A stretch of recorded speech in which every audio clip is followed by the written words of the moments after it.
예, 성인 설교를 시작하겠습니다. 오늘은 시편 96편을 가지고 찬양받기 합당하신 주 여호와 하나님이라는 제목으로 말씀을 전하도록 하겠습니다. 오늘 참 많은 생각이 들고 그리고 자격 없는 자가 자리에 선 것 같아 마음이 많이 무겁습니다. 그러나 우리의 어떠함과 상관없이 하나님은 영광 받으셔야 하고, 우리의 어떠함과 상관없이 하나님은 우리 앞에 찬양받기 합당하시기 때문에 우리가 그 영광을 올려드리기 위해 이 자리에 모였습니다. 우리가 그래서 하나님의 말씀 앞에 섰습니다. 오늘 이 시편 말씀을 통하여서 우리 삶의 회복과 그리고 우리가 하나님 앞에 찬양하고 예배하는 삶의 당위성들이 회복되는 시간이 되었으면 좋겠습니다. 먼저 오늘 본문은 이런 말로 시편의 저자가 시작하고 있죠. 새 노래로 여호와께 노래하라. 온 땅이여 여호와께 노래할지어다.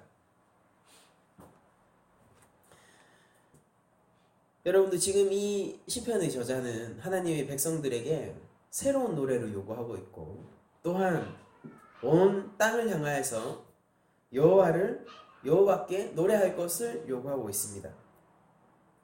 그러면서 이어서 이렇게 얘기하죠. 여호와께 노래하며 그의 이름을 송축하며 그의 구원을 날마다 전파할지어다 라고 얘기하고 있습니다. 그리고 또 이어서 이런 요구도 함께 하고 있죠. 그의 영광을 백성들 가운데서, 그의 기이한 행적을 만민 가운데서 선포할지어다 라고 얘기하면서 이 온 땅에게 어떤 것을 선포할 것인지에 대해서도 얘기를 하고 있습니다. 여러분들, 지금 시편 96편 1절에서 3절까지가 요구하고 있는 것은 온 땅아 하나님을 찬양하라, 그 백성아 하나님을 찬양하라 라는 요구를 하고 있습니다.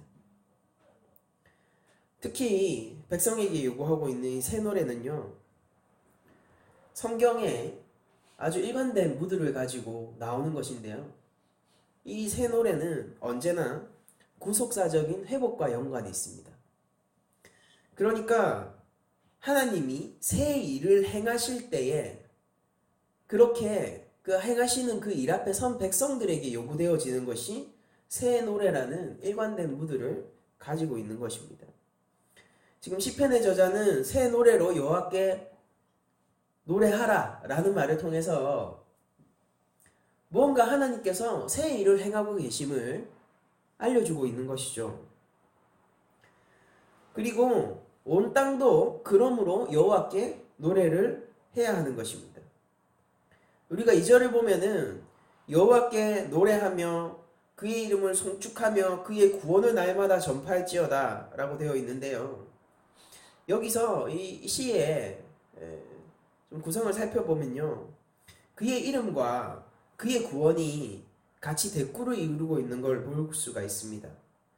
그러니까 새 노래를 지금 시편의 저자가 요구하고 있는데 무엇 때문에 그 새 노래를 요구하고 있냐면은 하나님께서 그 이름으로 구원을 행하셨기 때문입니다. 여호와 하나님의 이름에 구원이 있는 것이죠. 우리가 예수라는 이름을 받았을 때, 그 하나님의 이름을 받았을 때 그의 백성을 구원할 자라는 그런 놀라운 그 하나님의 행적을 듣게 되는데요, 그것이 이 시편의 저자의 이야기를 만약 신약적으로 저희들이 바라볼 수 있다면은 예수라는 이름으로 말미암아 우리들은 새 노래를 해야 되는 당위성을 가지게 되는 것입니다. 그 이름에 구원이 있고 그 구원은 날마다 전파되어질, 그리고 새 노래로 불러질 아주 놀라운 일이 되는 것입니다. 그것이 바로 하나님의 영광이세요. 그래서 3절에서 그 영광을 백성들 가운데 그의 기이한 행적을 만민 가운데 선포할지어다 라고 얘기하며, 하나님은 단지 영광된 것뿐만이 아니라 그 영광된 일을 실제로 기이한 행적, 그러니까 이게 이게 영광스러운 그의 하나님의 행하신 일을 얘기하는 것입니다. 하나님이 구원하신 그 일을 온 땅 가운데서 선포해야 한다라는 당위성을 우리들에게 주고 있습니다. 그러니까 여러분들, 온 땅이 하나님에게 찬양을 해야 되는 것, 그리고 우리 하나님의 백성들이 하나님을 찬양해야 되는 이유를 시편의 저자는 무엇이라고 보고 있냐면은, 하나님이 온 땅 가운데서 구원을 행하셨고 그 구원의 일과 그로 나타난 영광은, 이게 뭐 바꿔서 얘기를 해도 돼요. 그의 영광 그냥 영광이 머무는 것이 아니라 실제 행적으로 나타나는 것이죠. 그 영광과 행적이 온 땅 가운데 전파되어야 하고 선포되어져야 마땅하기 때문에 그 구원의 일을 보는 모든 사람들, 그 앞에 선 사람들은, 그 하나님의 백성들은 온 땅은 새 노래를 불러야 마땅한 일이라는 것입니다.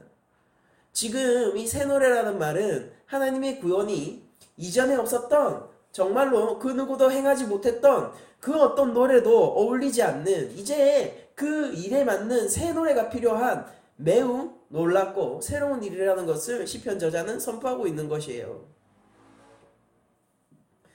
여러분들, 제가 여기서 3절에서 잠시 텀을 끊고, 이게 뭐 시편에 1년 정도가 될 거예요. 96편에 1년 정도. 이 구조의 분석은 학자들마다 다르고 개인마다 다를 수 있지만은, 일단 저희가 3절까지를 1년으로 저희들이 볼 때, 여기서 제가 드리고 싶은 질문은, 우리가 예배란 무엇이고 찬양이란 무엇인가 라는 질문입니다. 예배가 무엇이고 찬양이 무엇입니까? 어쩌면은 제가 이렇게 질문을 던지기 전까지 그냥 찬양이라는 것을 곡조가 붙은 하나님의 영광을 올려드리는 가사가 있는 그런 노래라고 생각하셨을 수도 있어요. 분명 시편의 이 저자도 지금 부를 수 있는 멜로디가 있고 곡조가 있는 그 노래를 얘기하면서, 그렇게 음악의 형태 그리고 가사의 형태가 함께 쓰여 있는 그것을 찬양이라고 얘기하고 있는 것도 맞습니다. 그러나 진정한 찬양은 그 구조에 있는 것이라는 것을 또한 이 본문을 통하여서도 알 수 있습니다. 찬양은 그저 곡조가 붙었다고 해서 찬양이 되는 것이 아니에요. 그저 하나님을 높여드리는 가사가 있다고 해서 그것이 찬양이 되는 게 아니에요. 진짜 찬양이 되려면요, 진짜 새 노래가 필요하려면요, 저희 측이 아니라 하나님께서 먼저 일하시는 것이 필요해요. 우리가 찬양을 하기 위해서 반드시 필요한 선결 조건이 뭐냐면은, 하나님이 새 일, 즉 구원을 행하시는 선결 조건이 반드시 필요한 것입니다. 우리가 어떻게 찬양을 할 수 있느냐? 하나님 앞에 그냥 하나님을 높여드리는 가사를 적은 그런 가사의 멜로디, 아름다운 멜로디를 붙여서, 혹은 종교적인 분위기를 내는 멜로디를 붙여서 그렇게 편곡을 멋있게 해서 우리가 목소리로 찬양을 하는 것, 그것은 외형적인 것에 불과한 것일 뿐입니다. 진정으로 찬양이 시작되기 위해서는요, 우리의 그런 노력들이 아니라 하나님의 영광이 드러나는, 하나님의 영광스럽고 기이한 행적이 성결되어서 나타내야 하는 것이고, 그것이 바로 이 시편의 저자는 구원 사역이라고 얘기를 하고 있는 것이에요. 그러니까 찬양이라는 것을, 그 예배라는 것을 제가 한마디로 설명을 드리자면은요, 반응이에요. 반응.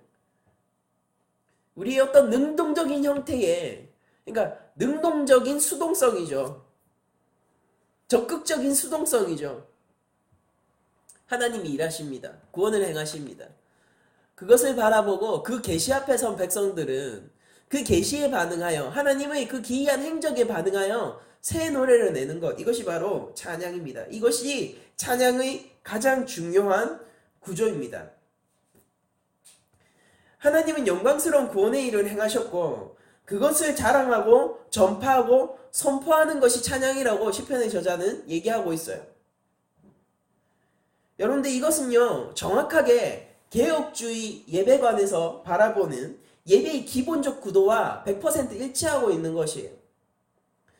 그러니까 시편의 저자가 말하는 찬양하는 삶이라는 것을, 만약에 시편 96편의 저자에게 찬양하는 삶을 물어보면은 그것은 곧 예배하는 삶이라고 대답했을 것만 같을 정도로 너무나도 똑같은 구조로 그 원리적인 부분에서 똑같은 구조로 시편 96편은 찬양을 이야기하고 있는 것입니다. 여러분들 하나님의 백성은 무엇을 찬양해야 합니까? 하나님을 찬양해야 되죠. 하나님을 찬양해야 되는데 여러분들 하나님하고 상관없고 하나님의 구원의 행적을 알지 못하는 자가 정말로 그 하나님에게 감격하고 찬양을 할 수 있을까요? 예수님은 이 땅에 오시면서 자신을 의사로 소개한 적이 있으세요. 이 하나의 비유이죠. 그러면서 예수님은 건강한 자에게는 의사가 필요 없다라고 얘기하시고 의사가 필요한 자를 그것이 누구입니까? 소외되었던 자들이고 죄인들이었어요. 창기들이었고 세리들이었습니다. 무엇이 우리를 찬양케 합니까? 무엇이 우리에게 새 노래를 뱉어내게 하냐고요? 우리가 잘나서가 아니에요. 우리가 공의로워서가 아닙니다. 그 반대입니다. 우리가 죄인이기 때문에 새 노래를 뱉어낼 수 있는 것입니다. 구원이 필요 없는 자에게 어떻게 새 노래가 필요하고 찬양이 필요하겠습니까? 하나님의 긍휼과 자비 없이 살 수 없는 자들이기 때문에 우리들은 죄인이기 때문에 찬양을 할 수 있는 것이죠. 이것은 단지 종교적인 무드가 아니에요. 이것은 실제적인 일이고 우리는 하나님이라는 관념에 쌓여서 그 하나님이라는 관념을 찬양하는 것이 아니라 그가 내 영혼 가운데 행하신 이 교회 가운데 행하신 이 많은 온 땅 가운데 행하신 그 구체적인 사역, 새 일, 그 구원의 일을 행하는 것을 보고 그 새 출애굽을 바라보면서 우리는 그것에 경탄하여 찬양하는 것입니다. 하나님이 움직이시기 전에 우리들은 찬양할 수 없는 자들이에요. 하나님이 일을 하시기 전에 우리들은 감탄할 수 없는 자들입니다. 하나님이 그 이름을 우리 가운데 드러내시기 전에 우리는 하나님의 이름을 부를 수 없던 자들이었어요. 근데 찬양이 무엇입니까? 찬양을 올려드리는 것이 하나님을 기쁘시게 하는 것입니까? 그 전에 하나님이 우리를 살리셨습니다. 그로 말미암아 우리가 찬양을 해야 되는 당위성을 가지게 될 뿐만 아니라 그 찬양하는 삶, 즉 예배하는 삶이야말로 우리 성도가 살아가야 되는 삶의 아주 귀중한 단면을 보여주고 있는 것이에요. 여러분들 하나님의 백성은 하나님을 찬양하는 삶을 살아야 돼요. 온 땅도 여호와께 노래해야 합니다. 새 일을 행하시는 분에게는 새 노래가 필요하지. 구습에 젖어 과거의 것으로 계속 그 새 일 가운데 그 새 일을 알지도 못하면서 마치 아는 것처럼 행동하는 것은 아무 의미가 없는 거예요. 그것은 찬양이 아닌 것입니다. 그건 그냥 노래인 거예요. 시편의 저자는요, 이어서 4절에 왜 하나님을 그러면은 찬양해야 되는지에 대한 이유들을 설명하고 있는데 4절이 이렇게 얘기하고 있습니다. 여호와는 위대하시니 지극히 찬양할 것이요 모든 신들보다 경외할 것이며 만국의 모든 신들은 우상들이지만 여호와께서는 하늘을 지으셨음이로다.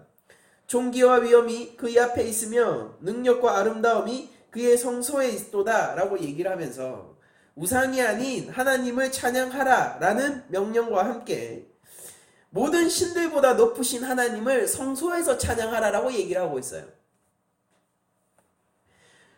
우상이 아닌 하나님을 찬양해야 되는 그 이유가 어디 있습니까? 여러분들 이것은 앞에 1년인 1, 2, 3절과 덧붙여져서 이 1년을 보충해주고 있는 2년입니다. 우상이 아닌 하나님을 찬양해야 되는 이유를 시편 저자는 이렇게 얘기하고 있죠.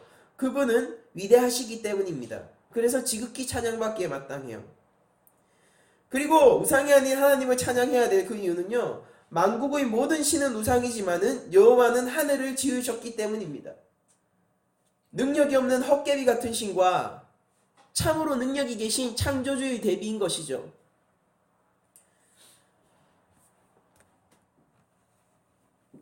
여러분들 참 존귀와 위엄은 하나님 앞에 있고 하나님이 계신 곳이 어디입니까? 성소예요, 성소. 그러니까 여기서 대꾸를 이루고 있는 것이 그의 앞과 그의 성소인 것입니다.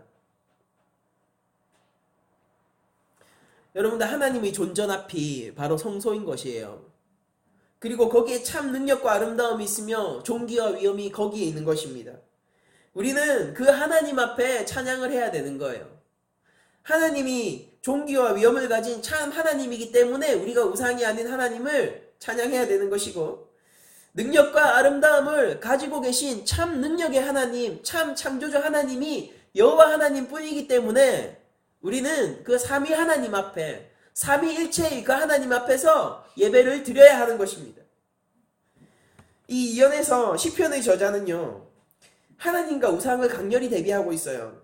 우상은 아무것도 아니에요. 우상은 아무것도 아니지만은 지금 시편 저자는 무엇을 암시하고 있냐면요, 많은 사람들이 우상 앞에 모여 하나님보다 다른 신을 경외하고 있는 것을 암시하고 있습니다. 하지만 모든 신들보다 높으신 여호와 하나님을 성소에서 찬양해야 하는 것이에요. 여러분들, 찬양을 할 때 우리가 어떻게 찬양해야 됩니까? 여호와 하나님 앞에서 찬양해야 돼요. 여러분들 그거 아십니까? 우리는 모두 예배하는 인간들이에요. 인간은 무언가를 갈망하게 되어 있고 예배하게 되어 있어요. 그렇지 않으면은 공허함을 느끼게 되어 있는 것이 바로 인간입니다. 그런데 인간의 그 갈급함과 공허함은 참 좋은 것이에요. 왜냐면은 그 갈급함과 공허함을 하나님으로 원래 채워주시는 거였거든요. 우리가 느끼고 있는, 우리가 살면서 느끼는 갈급함과 공허함들, 영적인 그 다급함들은요, 원래 충만했던 자리였습니다. 하나님이 있던 자리였어요. 부족함이 없던 자리였어요. 그런데 이제 하나님이 아닌 우상들을 섬기게 된 자들, 그렇게 하나님을 알지 못하고 오히려 하나님을 미워하는 자들에게는 그 갈급함이 생겨버리게 되는 것입니다. 그게 바로 우리라는 거예요. 저라는 것입니다. 하나님이 아닌 것을 예배하고 우상들 앞에 서서 마치 그것이 지극히 위대한 것처럼, 그 앞에 존귀와 위엄이 있는 것처럼, 능력과 참 아름다움이 그 앞에 있는 것처럼, 그 앞이 참 성소인 것처럼 여기고 찬양하고 예배하는, 그렇게 일시적인 해갈만을 얻을 뿐 마치 소금물처럼 먹으면 먹을수록 영적인 생명력은 고갈되어 가는 그 행위를 하는 자가 바로 저라는 것입니다. 근데 우리들에게 우상이 무엇입니까? 각자에게 질문해 보세요. 나의 우상이 무엇인지. 하나님이 창조주라는 것은 근데 무슨 의미일까요? 그런데 하나님은 창조주세요. 그것이 무엇을 의미할까요? 누가 참 공급자겠습니까? 누가 참 능력이 있겠습니까?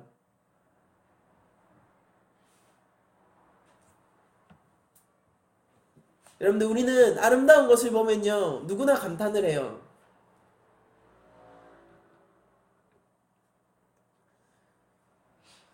제가 그런 것을 봤는데요. 여러분들, 박보검이라는 배우 아시죠?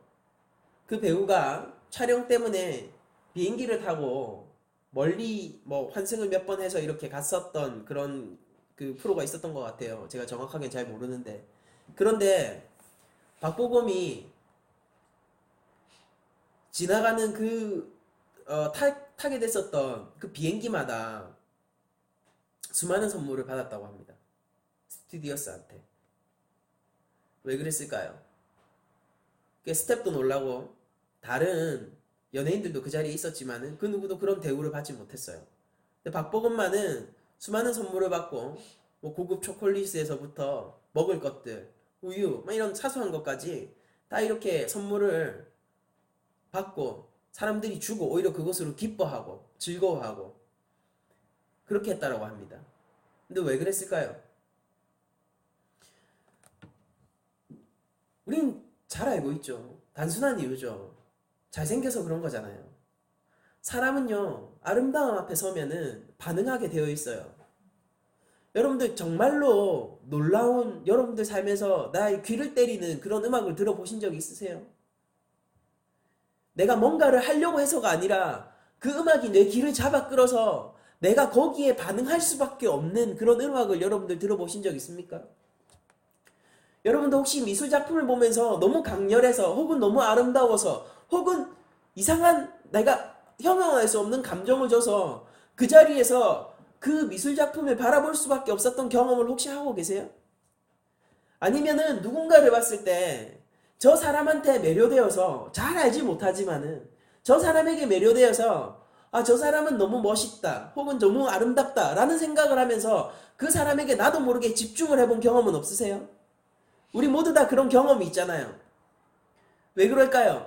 나의 의지 문제입니까? 그것이 아니죠. 참 아름다운 것에는 반응하게 되어 있어요. 우리가 왜 우상을 섬기는지 아세요? 참 하나님을 모르기 때문이에요. 참 하나님을 알고 싶지 않기 때문입니다. 여러분들 정말로 세상을 지으신 참 하나님을 알게 되면요. 그것은 그 찬양의 당위성을 넘어서서 우리가 반응을 할 수밖에 없어요. 인간의 아름다움에서도 사람들은 그렇게 반응한다고요. 인간이 손으로 만든 작품에도 사람들은 그렇게 반응한다고요. 그런데 그 창조주 하나님, 하늘을 지으신 그 하나님을 우리가 바라보게 될 때 우리 삶 속에서 왜 하나님을 찬양할 수 없는 이유들이 왜 생겨나게 될까요? 그 의지 문제가 아닌 거예요. 예배하는 삶, 찬양하는 삶은 의지 문제가 아닌 것입니다. 잠언이 얘기하지 않습니까? 여호와를 아는 것이 지혜의 모든 지혜의 근원이라고 얘기하지 않습니까? 여러분들 하나님을 아셔야 돼요. 하나님이 하신 일을 아셔야 되고 하나님의 성품을 아셔야 되고 하나님이 누구이신지 그분이 창조주라는 것이 나에게 어떤 뜻인지 그분이 내 아버지라는 게 어떤 뜻인지를 여러분들은 감각하시고 계셔야 돼요. 이 죄인인 나의 아버지가 되셨단 말이에요. 이 죄인 지금 죽어야 할 나를 살리셨단 말입니다. 저도 저를 버리고 싶어요. 저도 저를 버리고 싶어요. 저도 저를 버리고 싶습니다. 근데 안 놓는 아버지를 아시냔 말이에요. 정말 저를 버리고 싶어요. 나 하나님이 사랑을 고백하시지 않습니까? 그 하나님의 참 아름다움을 알게 됐을 때 우리는 예배하는 삶을 살 수밖에 없는 것이고 찬양하는 삶을 살 수밖에 없는 거예요. 여러분들 정말 여러분들 삶 속에서 하나님이 이 일을 하셨다면 여러분들의 삶의 한 걸음 한 걸음을 지키고 계시다면은 찬양하는 삶이 왜 어렵습니까? 자연스럽게 나오는 거 아니겠습니까? 자연스럽게 나오는 거예요.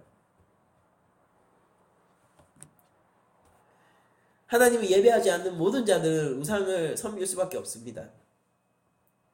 그 우상은 나를 위해서 만들지만은 그렇게 나를 위해서 나의 유익을 위해서 만든 우상은 이내 나를 사로잡고 오히려 나를 지배하게 되는 그런 놀라운 경험을 하시게 될 거예요. 그 사람들에게 새 출애굽이 필요한 거예요. 바로보다 더 악랄한 나의 욕망에 사로잡혀 있는 그 사람들에게 참 출애굽이 필요하고 예수 그리스도의 보혈이 바로 그런 자들에게 필요한 것입니다. 전 이 자리에서 고백합니다. 주님 앞에서 내가 죄인이라고 저는 고백해요. 저는 이 설교를 인도할 자격이 없어요. 저는 이 예배를 인도할 자격도 없습니다. 그러나 하나님이 세우셨기에 하고 있는 것이고 하나님이 긍휼히 나를 덮기에 하루하루 의지하면서 갈 수밖에 없는 이 자리에서 하나님의 긍휼이 가장 필요한 자가 바로 저라는 것을 고백합니다. 그리스도의 보혈 앞으로 가장 먼저 나가야 하는 자가 저라는 것을 고백합니다. 제가 하나님이 그렇게 나를 회복시켜 주시고 나를 살려주실 때에 찬양할 수밖에 없다는 것도 이 자리에서 고백하게 됩니다. 저는 우상에서 벗어나길 원해요. 여호와 하나님만을 예배키를 원합니다. 이것이 비단 저희 고백뿐만이 아니라 우리 낮은 자리 교회 전체의 고백이 되기를 원하고, 더 나아가 우리 한국교회 전체의 고백이 되기를 간절히 기도합니다. 우리는 하나님만을 예배하기를 원합니다. 이것이 우리의 자유이고, 이것이야말로 그 아름다움과 그 권능을 느낄 수 있는 유일한 길이라는 것을 이 자리에서 고백하기를 원합니다. 여러분들, 이어서 7절을 계속해서 보시면은 이제 하나님의 백성에서 범위가 넓어지면서 만국의 족속들에게도 하나님을 찬양하라는 명령을 하고 있는 것을 볼 수가 있어요. 7절에서부터 10절을 제가 읽어드리겠습니다.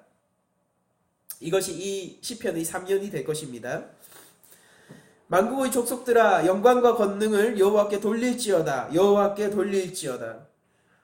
두 번 얘기하고 있죠. 이것은 너무나도 당위적인 명령이라고 지금 시편의 저자는 생각하고 있는 것이에요. 그런데 만국의 족속들에게 얘기하고 있는 거예요. 단지 하나님의 백성들에게 하나님을 예배하라 라고 얘기하는 것이 아니라 만국의 족속들에게 영광과 권능을 여호와께 돌려야 한다라고 두 번이나 강조해서 얘기를 하고 있는 것을 볼 수가 있습니다. 8절 이어서 읽겠습니다. 여호와의 이름에 합당한 영광을 그에게 돌릴지어다. 예물을 들고 그의 궁정에 들어갈지어다. 아름답고 거룩한 곳으로 여호와께 예배할지어다. 온 땅이여 그 앞에서 떨지어다. 모든 나라 가운데서 이르기를 여호와께서 다스리시니 세계가 굳게 서고 흔들리지 않으리라. 그가 만민을 공평하게 심판하시리라 할지로다. 여러분들, 만국의 족속들은 영광과 권능을 여호와 하나님 앞에 돌려야 돼요. 여러분들, 왜 하나님이 찬양받으셔야 합니까? 그분은 이 땅을 지금 이 시편의 저자가 볼 때 지금 이 땅요, 지금 만국의 족속요, 지금 이스라엘과 때로는 적대하기도 하고 이스라엘이 침략하기도 했고 전쟁도 했었던 그 모든 족속들요, 그 족속들을 다스리시는 하나님 앞에서 마땅히 영광을 돌려야 된다라고 시편 저자는 얘기하고 있는 것이에요. 여호와께서 찬양받으셔야 할 이유는 만국의 족속들도 다스리시는 왕이시고 그들이 심판자이기 때문입니다. 그분은 공정한 심판자이기 때문인 것이에요. 하나님의 백성을 하나님은 다스리세요. 그러나 그 다스림의 영역은 거기에서 끝나는 것이 아니라 열방 모든 나라 가운데서도 하나님의 다스림은 계속해서 유지가 됩니다. 왕 중 왕, 정말 참 왕이 누구십니까?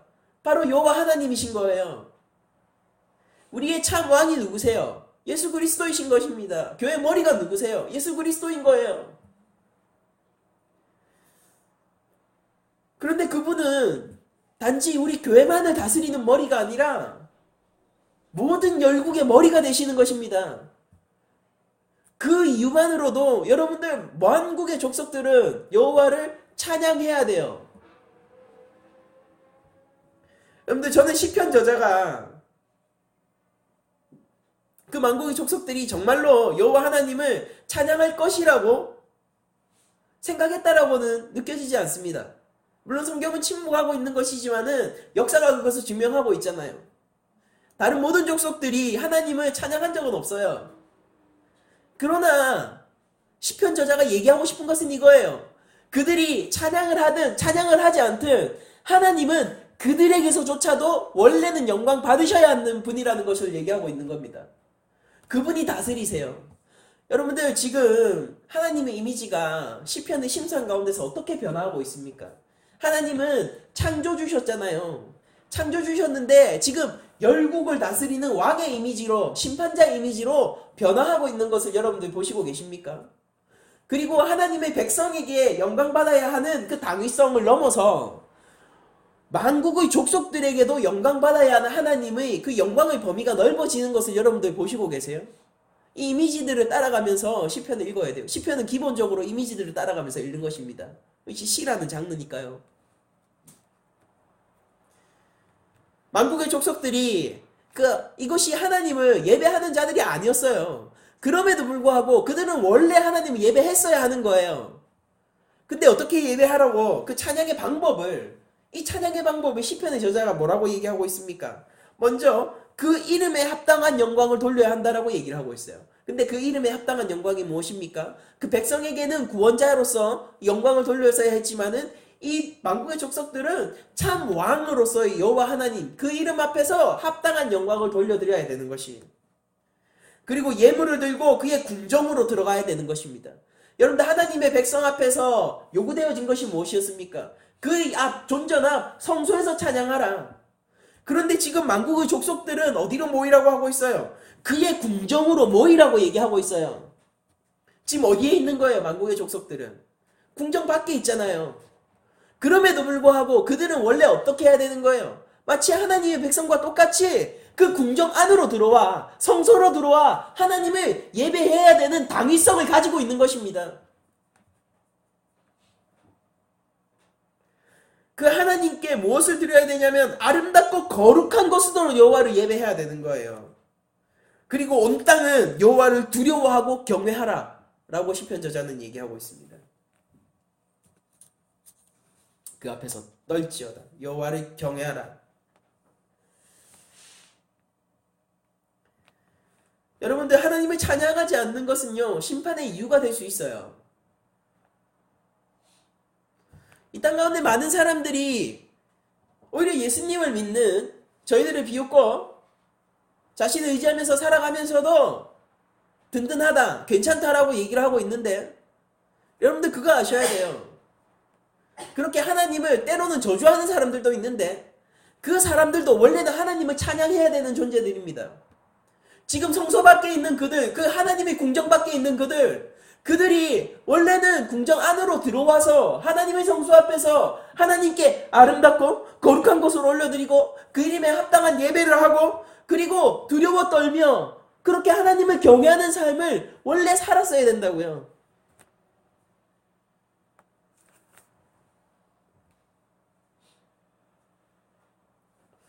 여러분들 하나님의 통치권은 흔들리지 않으세요.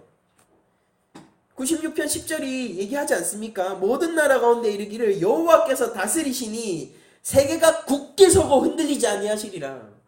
하나님이 통치하시는 이 땅이 흔들리지 않는다라는 것입니다. 하나님의 통치권이 떨어지지 않는다는 소리예요. 그는 공의의 하나님이에요. 그리고 순전하고 온전하신 하나님이고 그분은 권능과 위엄의 하나님이고 아름다움의 하나님이고 창조주 하나님이세요. 피조물들이 그 앞에 서게 됐을 때 무엇으로 평가받고 무엇으로 심판받게 될까요? 창조주 하나님이 심판자 하나님이십니다. 시편의 이미지가 그렇게 변화하고 있잖아요. 창조주 하나님, 그래서 찬양받아야 하는 하나님은요 왕이시고 심판자세요. 판결하신다고요. 진짜 왕이시라고요. 그 앞에선 피조물들이 내가 왕입네, 내가 어디 왕입네라고 얘기할 수 있을까요? 그들이 무엇을 해야 될까요? 그들이 우상을 섬기면 안 되잖아요. 그들이 원래 무엇을 섬겨야 합니까? 하나님을 섬겨야 되는 거예요. 피해갈 수 있을까요? 몰랐다라고 얘기할 수 있을까요? 그렇지 않은 거예요. 여러분들 하나님의 이름을 찬양하고 그 구원의 일에 경탄하면서 사는 우리의 삶은요 마땅한 당위성을 가지고 있는 것입니다. 그것은 자발적인 삶이죠. 그것은 반응적인 삶이에요. 맞아요. 그러나 그것을 넘어서요 여러분들 우리는 하나님을 찬양해야 되는 존재인 거예요. 존재 자체가 하나님 앞에서 하나님만을 예배해야 되는 존재입니다. 인간이라는 존재는. 그것을 지금 시편 저자는 만국의 족속들도 하나님을 원래 찬양해야 하는 것을 보여줌으로써 우리에게 알려주고 있는 것입니다. 여러분들 창조주 하나님을 아신다면은 그분이 지금도 이 땅을 통치하시는 왕으로서의 하나님인 것을 여러분들이 아셔야 돼요. 예수 그리스도 그 삼위 하나님의 이 성이 되시는 성자 예수님도 제가 포함해서 얘기하는 것입니다.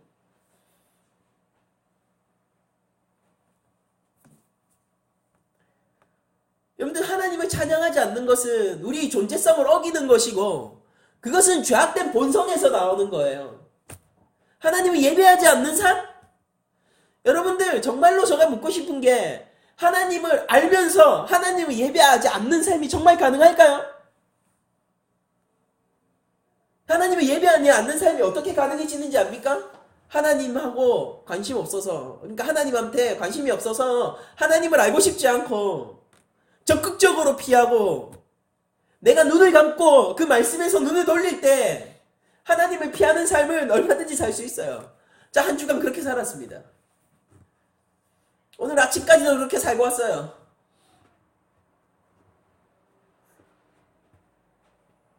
저는 하나님의 심판이 저에게 당장 임하더라도 할 말이 없습니다. 그러나 여러분들, 하나님을 찬양하는 삶을 사세요. 그것은 우리에게 당위성을 가지고 우리의 존재를 규정해주는 매우 중요한 일인 것입니다. 인간이 인간답게 살려면요, 하나님을 찬양하면서 살아야 돼요. 인간이 인간답게 살기 위해서는 하나님을 예배하면서 살아야 되는 것입니다. 휴머니스트들은 이렇게 얘기해요. 인문주의자들은 이렇게 얘기해요. 인간답게 살기 위해서 더욱 너를 찾으라라고 얘기를 합니다. 인간답게 살기 위해서 더욱 너를 갈고 닦으라고 얘기해요. 인간답게 되어라. 인간다운 성품을 가져라. 인간답게 인간을 사랑하며 살라라고 얘기를 합니다. 여러분들, 그러나 저는 성경의 가르침을 따라서 전도사이기 때문에 성경의 진리를 따라서 여러분들에게 권장합니다. 여러분들, 하나님을 예배하는 삶을 살아갈 때 여러분들은 정말로 인간으로서의 존재를 회복할 수가 있게 되는 거예요. 여러분들, 우리의 마음이 흔들릴 때 여러분들 정말로 여러분들 스스로가 마음을 다잡으실 수 있으세요? 내 자신을 버리고 싶을 때에 여러분들 정말로 여러분들 스스로 마음을 다잡을 수가 있으세요? 저는 하나님을 의지하지 않고는 그것이 불가능해요. 여러분들도 그럴 것이라고 저는 믿습니다. 사실 모든 사람들이 그럴 거라고 저는 믿고 있어요. 인생에 내가 감당할 수 없는 고난이 왔을 때, 나의 더러운 죄악들을 내 눈으로 확인하게 되었을 때, 그것으로 인해서 그 죄악이 주변 사람들을 찌르고 그뿐만 아니라 나도 찌르고 있을 때에 여러분들 정말로 그것을 혼자 힘으로 감당할 수 있을까요? 그 짐을 감당할 수 있는 사람이 있다면 여러분들, 저는 그 사람을 섬기겠습니다. 여러분들, 하나님을 예배하는 삶, 우리의 존재가 어떻든지 간에 우리가 그렇게 지어졌기 때문에, 하나님을 예배하는 자로 지어졌기 때문에, 그것이 창조자 하나님의 의도이기 때문에 그 당위성을 가지고 하나님을, 내가 어떠하든 하나님을 찬양하고 그 이름 앞에서 구원의 새 일을 바라보고 다시 내 삶을 하나님의 말씀 앞으로 돌리는 그 삶, 그것이 우리를 인간답게 붙들어주고 인간답게 살 수 있게 해주는 거예요. 예배하는 삶 돼야지. 예배하는 삶, 그래, 내가 삶의 예배도 드려야 되는데, 그런 나이브한 문제가 아니라 인간 존재의 문제란 말입니다. 예배라는 것은. 왜냐면은 그렇게 나이브하게 삶의 예배를 등한시하고 하나님을 찬양하는 삶, 감사하는 삶을 등한시하게 될 때 우리 인간으로서의 존재가 위협받고 있는 것입니다. 여러분들, 만국의 족속들도 하나님을 찬양해야 돼요. 이건 당위성이에요. 원래 그런 거예요. 하나님이 왕이시기 때문이에요. 여러분들, 자신을 섬기겠습니까? 여러분들이 왕이 되시겠어요? 아니면 다른 우상들을 만드시겠습니까? 아니요. 하나님만 예배해야 돼요. 하나님만. 그게 우리를 지키는 길이라니까요. 그게 우리 존재의 당위성인 것입니다. 하나님을 찬양하지 않는 것은 그 자체로 심판의 이유가 될 수 있는 거예요. 여러분들, 마지막 사연을 보면은 시편의 저자는 이제 11절부터 13절까지 말씀인데, 시편의 저자는요, 온 세상의 왕 되신 주님의 영광을 찬양하라는 요구를 하고 있어요.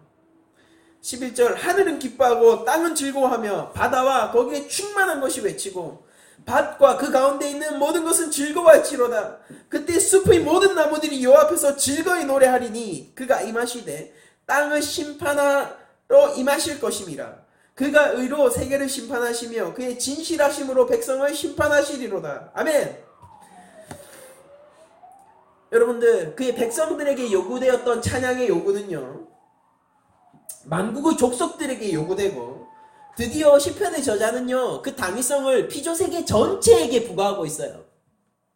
만국의 족속을 넘어서 이 우주적 존재 모두가, 이 피조세계 전체가 하나님 앞에 영광을 돌려야 되는 당위성을 가지고 있다는 것입니다.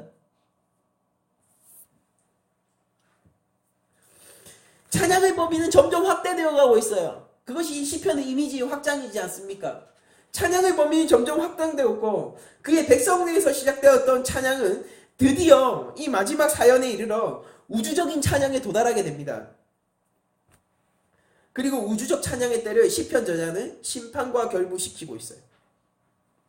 그런데 이 시편의 저자는 이 심판의 때를 멸망의 때가 아닌 오히려 회복의 때로 인지하고 있는 것 같습니다. 왜냐면은 그가 이제 단순히 위에서 하늘을 지으신 그분이 하늘에서 다스리시고 그저 그의 궁정 안에 있어서 그의 궁정 안에서 다스리고 그의 성소에 임해서 그의 성소 안에서 만국을 다스리는 게 아니라 이제 이 땅에 와 직접 심판할 거라고 얘기하고 있으니까요. 그런데 그 일을 찬양하라고 얘기하고 있으니까 이것은 멸망의 때가 아니라 오히려 회복의 때로 지금 바라보고 있는 것 같아요. 모든 것이 이제 질서를 잡을 거야. 정말로 회복의 날이 올 거야. 더 이상 악인들이 악을 행하면서도 그것이 잘된 일이냐, 자기 자랑이냐 말하지 않을 날이 올 거야. 이제 무엇이 옳은 것인지 드러나게 될 거야. 하나님이 더 이상은 참지 않고 인내하시지 않고 그 인내의 끝을 끝내고 정당한 심판을 하시러 오실 거야. 그의 백성은 회복당할 것이고 하나님을 찬양해야 되는 당위성을 저버린 죄인들은 그에 합당한 판결을 받게 될 거야.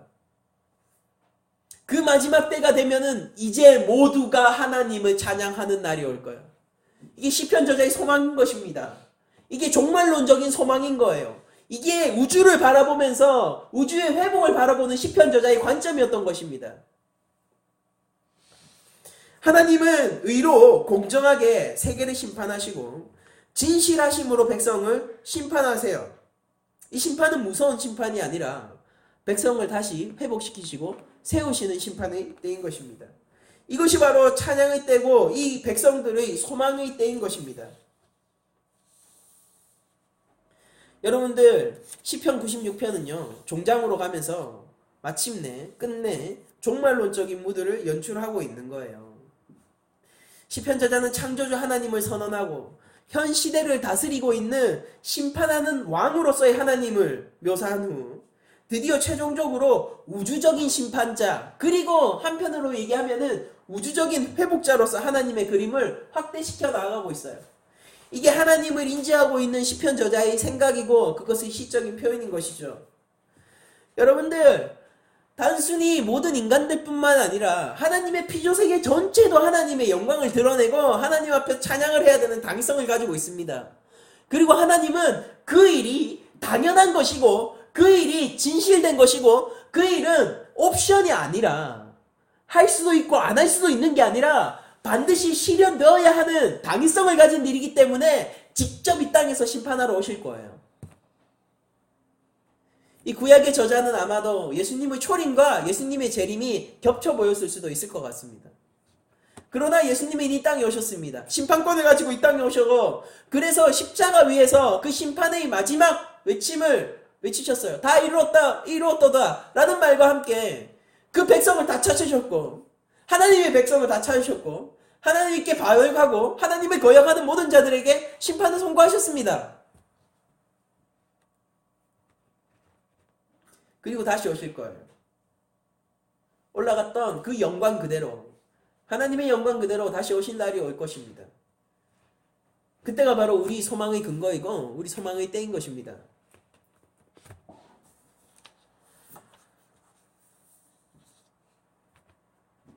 여러분들 주 여호와를 찬양하는 인생은요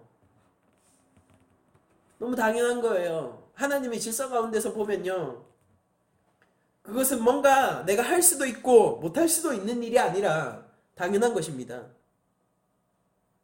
모든 생명체가 살아가면서 호흡을 갖게 되는 것은요 당연한 일이에요. 모든 생명체가 살아가면서 자기의 생명을 이어주는 물을 마시는 것은 당연한 일이에요. 모든 생명체가 살아가면서 자기의 힘을 그리고 생명력을 연장해주는 음식을 먹는 일은 당연한 일인 거예요. 존재가 그런 거잖아요. 인간이 어떻게 돌을 먹을 수가 있습니까? 음식을 먹어야죠.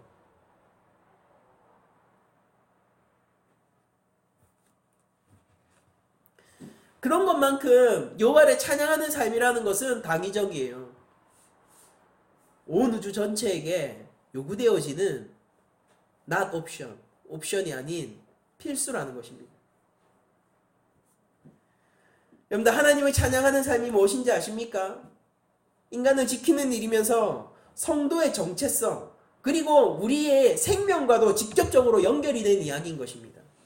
이 마지막 종장에 가서 드디어 종말론적인 그 무드를 연출할 때 하나님을 찬양할 것을 온 피조 세계 가운데로 선언하면서 이 종장의 종말론적인 무드, 마침내 이 땅에 오셔서 모든 것을 의로 심판하실 그 백성도 심판하실 그 하나님을 얘기할 때에 여러분들 여호와를 찬양하시고 계신 분이었다면요, 그 일이 기쁜 일이 될 것이고, 여호와 하나님의 낯을 피하여 도망하기를 원했던 분이시라면요, 그 마지막 때가 두려운 날이 될 것입니다. 우리가 어디에 서 있어야 할까요? 우리의 인생이 어디 앞에 서 있어야 할까요? 그의 존전 앞에 있어야 되지 않겠습니까? 우리가 성소 안에 있어야 되지 않겠습니까? 누군가가 우리를 향하여서 그 성소 안에서 여호와를 찬양하라 라고 얘기를 해야지, 그의 궁정으로 들어와 라고 얘기하고 있으면 우리가 많이 엇나가 있는 거 아닐까요? 혹시 이 자리에 그의 궁정으로 돌아와라 라는 메시지에 합당하신 분이 계시다면요, 하루속히 돌아오시길 바라고, 그의 성수 앞에 서 계신 분이 계시다면요, 거기서 떠나지 마시기를 권장드립니다. 여러분들 이 시편 96편은 어디에 사용된 시냐면요, 다윗이 법궤를 되찾아가지고 시온성으로 가져올 때 기쁨과 감격에 차서 시편 3개를 연속해서 부릅니다. 그때 마지막으로 부른 시편이 바로 96편이에요.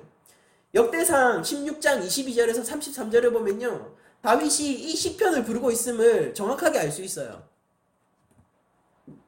여러분들 이 시편이 뭔지 아십니까? 승리와 회복의 무드 속에서 다윗이 기뻐 찬양했던 찬양이에요.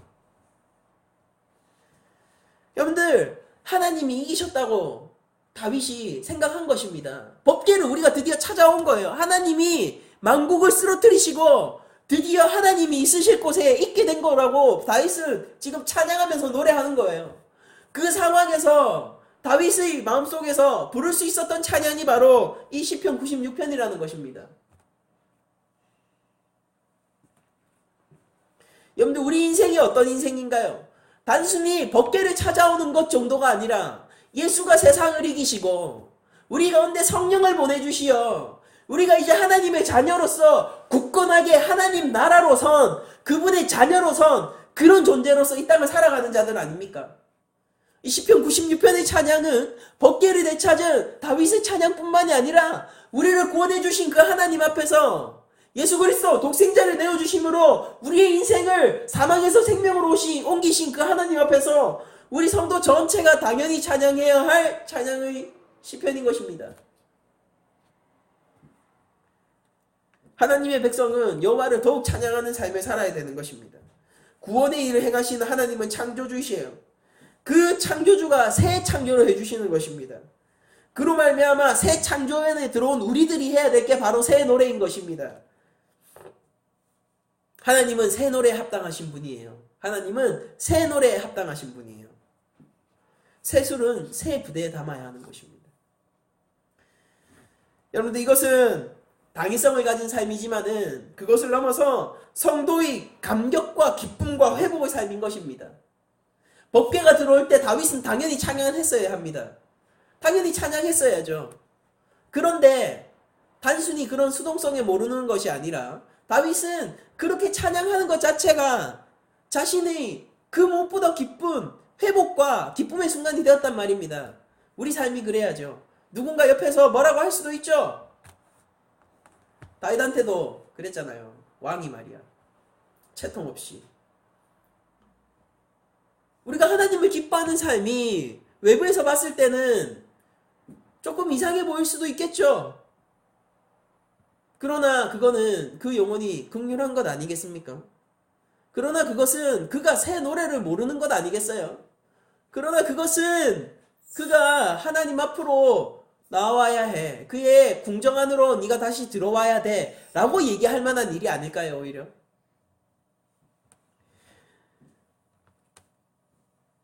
이것이 진정으로 예배하는 삶이고 찬양하는 삶인 것입니다. 우리가 매주 드려지는 이 예배 역시 이러한 구도 속에서 이루어져야 되는 거예요.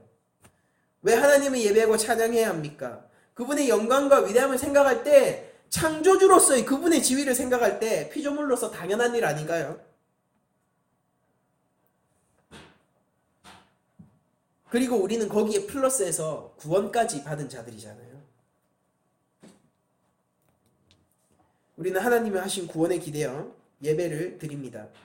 우리는 이 지점에서 다시 예수 그리스도의 십자가를 불러 세울 수밖에 없는 것입니다. 우리는 다시 이 지점에서 예수 그리스도의 십자가로 돌아가야 하는 거예요.